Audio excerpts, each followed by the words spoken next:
So often we don't focus on the unique experience of women of color and what happens at the intersections of race and gender, class, migration status. This is the first annual Women of Color Power and Purpose Forum. So this was an opportunity for women to come together and share their experiences, not just of oppression, but tap into their wisdom and their power and what they can offer for social change. Sometimes we might be the only woman of color in our organizations, and we might feel that we're missing community, or we might lose sense of our identity. But I think bringing everyone together to talk about the subtle biases that influence our life and our workplace and to process situations, it's definitely very valuable. There's a lot of different women from different backgrounds. Hearing their experiences helped me come to terms with my own. It is important for us all to come together and then realize that we do face the same struggles. I have learned skills of how to get my goals and my purpose back into action. One really key lesson I learned is that finding and achieving your purpose is not a sprint, it's a marathon.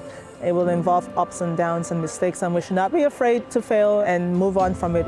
I had the honor of inviting folks to do some forward stance practice. Forward stance is a mind-body practice that allows us to step into our power and to explore how it is to be together and move more strategically into action.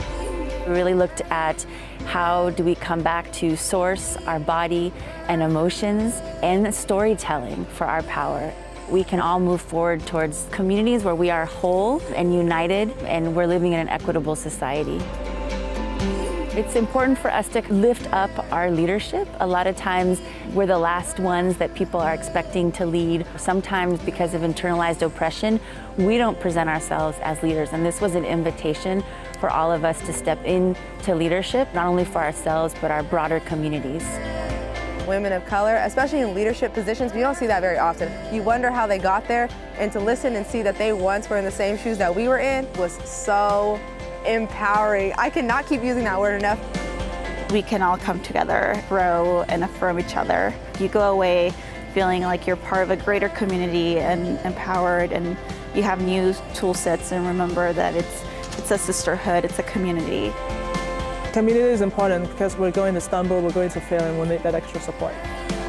This is a first step. I knew a lot of women that struggle here who feel alone, and I just want all of them to know they're not alone. I'm very proud of Claremont, McKenna to have this first Women of Color Forum. I think it's the right step forward in developing the leadership of the women of color on campus and in Claremont and in the greater Los Angeles area.